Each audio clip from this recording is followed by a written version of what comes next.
Cat 7 here. It is Saturday, May 5th, 2018, and we are here at the Mallory Trail in beautiful Sherman, Connecticut. And it is a gorgeous day, beautiful, cool, dry, so much better than the other days. And I'm having a great time here showing you this stuff. Okay, we are right now at the pretty much the southernmost part of the Mallory area here. If you're looking at Mallory from the Sherman Museum or the IGA, this would be the furthest point down at the left. Not quite, but almost the furthest point. Okay, and what you see here is this is somebody's private property in here. We're not going in there, but this is a farm. This is a very old farm from the 1800s, and just over this hill, I'm going to grab the camera here, just over this mound or hill here is the farmland, and it's all clear throughout there, and it's nice for farming.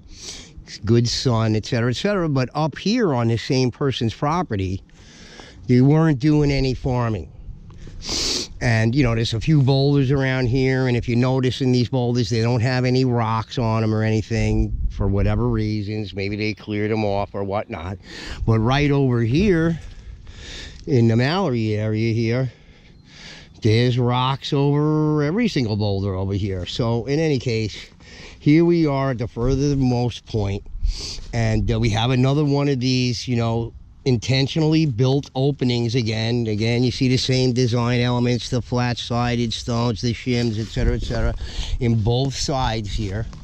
And we have the archaic wall with the really big stones, no field stone in it. You know, the sooner you get closer to the farms over here, the more field stone you see. Back from them over here, you see these big, giant stones on top of this wall over here, and there's hardly any field stone over here. Okay, so we're at this southernmost part, and I want to show you this area over here because there's many interesting things in here. And again, the wall, what I call the archaic wall, comes down this way. Look at Jimmy, beauty white rock in there, and goes down, and at some point over there the walls were cannibalized. So here we come across our first boulder here again. Many stones on top of the boulder.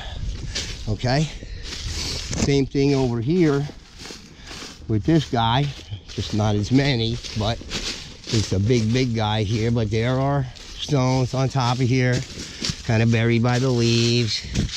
Many stones in here, all on top of there. And when I did my first couple of videos on Mallory, my second video, I ran up here because I was running out of time on my phone, and I got confused because I saw this here and I was like, yeah, this is it, but it wasn't. This is almost like a mirror image of the area right adjacent to this over here.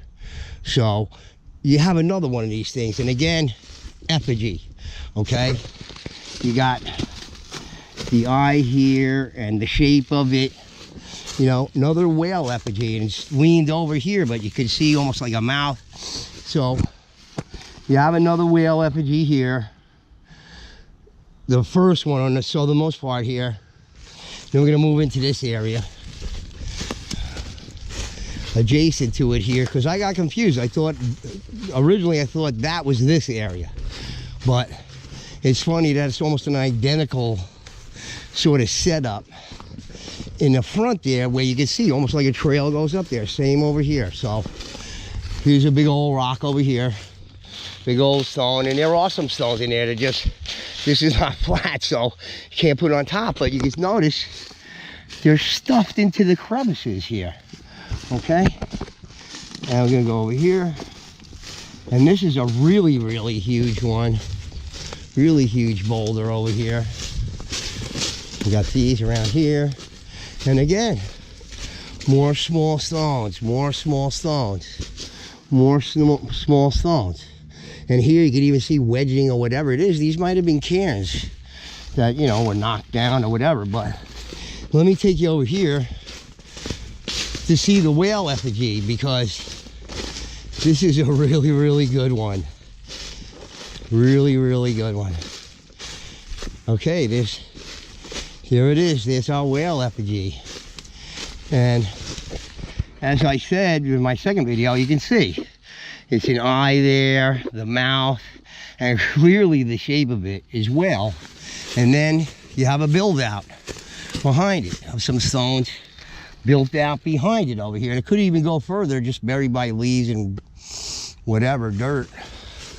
But another clear effigy. And if you talk to experts on effigies, etc., I don't think you're going to find any of them that are going to deny that this is an effigy of a whale or any of the other effigies in the area. This area is an aboriginal area. Sherman has very low population. It wasn't settled until the early 1800s. The Indians had occupied these lands for many, many, many years. No settlers here, nobody. Okay, so this is the aboriginal place. Okay, gotta stop engaging in black and white thinking and linear thinking. You know, you got people who, you know, look, I know you love the stone walls, you love New England, you love our history, but who doesn't? But again, you know, you can't be black and white thinking. Yes, colonists and settlers did build stone walls, did build stone things, but you know, there was another culture here before then, a rock building culture.